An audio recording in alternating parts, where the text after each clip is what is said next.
next topic natin, eto Topacio, ayon po ito kay Topacio Oh, mga aligasyon laban kay Sara Duterte, recycled lang daw po. Nako. So, panoorin po natin ang balitang ito. Panoorin po natin. Usap-usapan na naman ngayon ng confidential funds ni Vice President Sara Duterte matapos siyang sampahan ng graft and plunder complaints sa Office of the Ombudsman. Kaugnay niyan, makakausap natin ngayon si PDP spokesperson Ferdinand Topacio. Sara Duterte patong-patong na yung problema mo. May paparating pa, may February pa, impeachment naman yun. Alam mo Sara, hindi mo lang kinalaban sana yung administrasyon ni Pangulong Bongbong Marcos. Napakabait ni PBBM 'Di ba? Napakatino ng ating pangulo. Pero kinalaban mo, akala mo kaya mo. DDS lang kayo, Duterte lang kayo. Ito Marcos to. Hindi di kalibre yan pag sinabing Marcos, di kalibre yan Sara Duterte. Buday ka lang. Buday ka lang ito Marcos Mariusip. Hindi ka nag-isip. Ayan. Dahil kinalaban mo ang mga Marcos, tinudo nyo kasi yung pag-atake nyo. Tinawag yung bangag, adik, paninira yan di ba? Wala naman kayong mga ebidensya. Paninira yung ginagawa nyo. So, paano na yan? Yari na. Patong-patong na yung kaso mo. Ay, nako. Feeling malakas kasi. Mga Duterte, feeling malakas. Mga weak naman. Magandang gabi po sa inyo, Atty. Topacio. Yes, magandang gabi po. Ito na si Topacio, yung maraming pinatalong kaso. Ayan mag-i-explain na naman dito. Kumbaga, pagtatanggol na naman niya si Sara Duterte dito. Okay? Pakinggan natin yung kanyang mga sinasabi, yung talo ng lawyer. Yung pag may kliyente, palagi siyang talo. Muli, Ma'am Corina, always an honor and a pleasure. Wow, thank you very much, sir, sa inyong panahon. Sa isang ulat po, layon daw ng pagsasampa na ito ng graft and corruption laban sa bise na pahinain si VP Sara sa 2028. Kayo po ba'y bago sumagot si Topacio, ako masasabi ko, hindi siya para pahinain. Okay? Para sa akin, ito yung proseso Ito yung proseso at nakitaan siya ng butas na mga maling paggamit ng pondo, ng confidential funds. So natural lang naman po siguro na umaksyon yung ating gobyerno. 'Di ba? It's normal lang siguro. Wala nga naman pabayaan. Marami na pong ebidensya na si Sara Duterte nanunuhol may mga kumanta na. Hindi pa po ba ebidensya yon? Ngayon, malas lang ni Sara kung ito'y ito'y magtutuloy-tuloy. Malas lang ni Sara, yung career niya sa 2028 mukhang magiging tagilid talaga. Pero kung hindi po sana yan ginawa ni Sara Duterte, yung mga kapalpakan niya, wala sana siyang kasong ganito. Ang kapal ba naman ng papel? 'Di ba? Adami nun. Ilang kilo kaya yun? Kay Sara na yung problema. Wala po sa gobyerno. Hindi po ang goal po ng ating gobyerno, ng admin ni Pangulong Bongbong Marcos, hindi po para pabagsakin itong si Sara Duterte, kundi para mag-explain or malaman ng taong bayan kung may kasalanan ba siya or meron ba siyang itong pondo ba na to, itong confi ba na to ay mali ba yung paggamit? Malalaman yan 'Di ba magkakaalaman yan kaya nga may kaso, 'di ba? Kaya nga may kaso. Siyempre, karapatan po ng taong bayan na malaman yung kung saan napupunta yung kanilang pera. Kahit pa sabihin natin confidential funds yan, pero dahil nakitaan ng maling paggamit, kailangan pa rin, may karapatan pa rin ang taong bayan na malaman ang katotohanan. Diba? Kahit pa confidential funds yan, public funds yan Diba? naniniwala dito? Opo, at in fact kami nga po ay naglabas na nung kamakalawa ng opisyal na pahayag sa ngalan ng Partido Demokratiko Pilipino na sinasabi po namin, unang-una yan ay mga recycled. Bagamat environmentally friendly ang recycling, hindi po yan uubra pagdating po rito sa mga Ayan na naman tayo. Ayan na naman tayo sa hindi uubra. Katulad ng mga pinagtatanggol mo noon, ng mga kliyente mo, ang sabi mo, "Hindi yan uubra, mahina yan. Walang problema yan. Ang ending, talo ka." Ay, nako. Pero naintindihan ko, ha? Trabaho po kasi ng isang lawyer, lalo na kung ang pinagtatanggol niya vice president, trabaho po ng isang lawyer na palakasin ang loob ni Sara Duterte, ng mga DDS na sumusuporta kay Sara. Normal lang po yun. Hindi naman po pwedeng magbigay ng statement itong si Topacio na madidismaya po si Sara at yung mga yung mga DDS na mga bobo. Siyempre, kahit alam mong walang pag-asa, kahit alam mong tagilid kayo, kahit alam mong mahirap, 'di ba? Kailangan mo pa rin palakasin ang loob ng mga 'yan. At naintindihan ko trabaho ni Topacio 'yan. Ngayon alam niyo na. Trabaho po ng mga lawyer 'yan, normal lang po 'yan. Charges. Number 2, obvious naman po na ang may mga pakana nito ay yung mga the usual suspects kumbaga na wala na pong ginawa kundi batikusin si pangalawang Pangulong Sara Duterte. Grabe, sino ba kasi yung nambabatikos or binabatikos, 'di ba? 'Di ba nga ang binabatikos si Pangulong Bongbong Marcos. Nambabatikos sino? Ito. Harry Roque. Harry Roque, Sara Duterte, Pulong, Baste, Digong, mga DDS, 'di ba? Inaakusang adik yung Pangulo. Pero si PBBM, may narinig ka po ba na na binabatikos itong si Sara Duterte? Wala po. Si Attorney Claire, pag si Sara Duterte may banat dito sa Malacanang or kay PBBM, si Attorney Claire nagsasalita lang po, para depensahan ang Pangulo sa kasinungalingan ni Sara Duterte. Hindi naman po inaatake si Sara Duterte. Pero syempre si Attorney Claire nagtatanong lang naman, bakit kaya pa travel itong si Sara Duterte sa ibang bansa? Vice President pa naman, 'di ba? Nagtatrabaho pa ba ito ng tama? Nagtatanong lang naman po yung tao. Hindi naman po yung pag-atake doon sa Sara nyo. Diba? Hindi naman yung pag-atake. Yun ay nagtatanong lang. So maliwanag po dito na palaging umatake po kay PBBM ay mga DDS. Ngayon, babalik ka rin ni Topacio. At natatakot po sila ng consequences to their vested interest should the Vice President become President in 2028. Ano ho sa palagay ninyo ang pinakamatibay na Presidente ng mga tanga. Nangangarap ng gising. Yan pag na, pag na, kumbaga sa 2028, mukhang alanganin makatakbo yan. Pag na-impeach yan, wala na, kahit paging kagawad yan, hindi na pwede. Sige lang, taasan nyo yung lipad nyo ngayon, pangarap nyo, tandaan nyo, matutuldo ka na yan ngayon 2026. Yari kayo. depensa ng bise?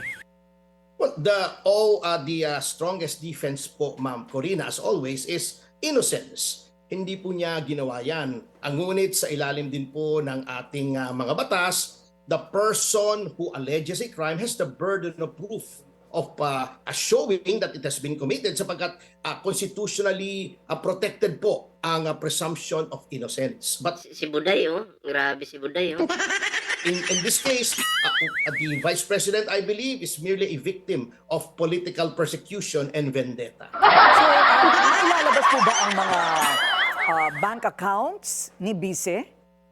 Yun nga po nakakatawa sa mga sinasabi nitong mga characters na ito. Bakit kami ang maglalabas? Meron po talagang prinsipyo sa Roman law. So, nire-request nga na ilabas. So, ang tanong mo, bakit kayo maglalabas? Ang tanong ko naman, bakit kayo natatakot? Kung gusto nyo matuldukan na talaga yan, wala naman talang na ganun, malaking na pera na pumapasok sa account ng mga Duterte o ni Sara Duterte, dapat i-push nyo na kayo na yung mag-initiative na ilabas nyo para matuldukan na yan. Pero ang tanong mo, bakit kayo maglalabas? So ang tanong ko ngayon, May tinatago ba kaya ayaw ilabas? Oh, bakit? Wala na! Finish na! Alam na agad! Sa paningin ng mga Pilipino, guilty yan si Sara Duterte. Oh. Diba? Pag kanyang mga sagutan, wala na. Kaya natatalo ka sa kaso mo. Mali yung pagtatanggol mo kay Sara Duterte. Palpak! E inventi probatio qui decit non kinegat, or the burden of proof is on him who alleges something. They're saying that she has amassed more than 50 million in ill-gotten wealth. So, dapat pong sila po ang magpakita kung nasaan yung 50 million plus na yon. Oh. Di ba sabi nyo, tigilan na si Sara Duterte? Okay? Pwede namang i-provide. O eto, wala kami. Isampal mo sa kanila, o eto, wala kami. Sinungaling kayo. Eto, kami na yung nag-initiative para makita nyo. Ang tanong, bakit di nyo magawa? Bakit? Sige nga, bakit? May tinatago. Tama ba? May tinatago ba? Oh. Ay, tatanong lang ako. Wala, then the case must perforce be dismissed. So they can subpoena the transparency of her bank accounts. May subpoena powers under certain circumstances sapagkat meron po tayong secrecy of bank deposits, but again po, we repeat, at natatawa nga po kami. Akala ko ba... Natatawa o nagpapanik? Natatawa? Mukhang hindi ka naman natatawa. Seryoso ka naman, oh. Oh, sabihin mo, nagpanik ka o hindi yung natatawa. Convinced of the merits of their case. Ang kapal-kapal nga ng mga papeles na isinumpiti nila. Ibig nyo pong sabihin sa daan-daang libong pahinang yon, wala yung alegasyon nila kung nasaan yung 50 million. So, nakakatuwa po ito. The powers of subpoena cannot be used as a fishing expedition under our due process clause. So, dapat po sila magpakita. Grabe ang kapal nito. Sara, makakatulog ka pa kaya nito? Kapal niya, no? Ilang, ano yan? Likuran. 1, 2, 3, 4, 5, 6, 7, 8, 9, 10, 11, 12, 13, 14, 15, 16, 17, 18, 19, 20 na pa-straight. Ilang lawyer kayo yung tatrabaho niyan? Siyempre, hindi kaya ng isa, hindi kaya ng 10 yan. Baka marami talaga. O, sino yung magbabayad ng lawyer na yan? Sino? Tayo na naman. Pera na naman ng taong bayan gagamitin dyan. Ang lawyer ni Sara Duterte. Ay, nako. Parang pera natin, gagastusin lang dyan. Pambayad dyan, oh. Diba, Sara naman? Maawa ka naman sa Pilipinas. Magpau ka na lang.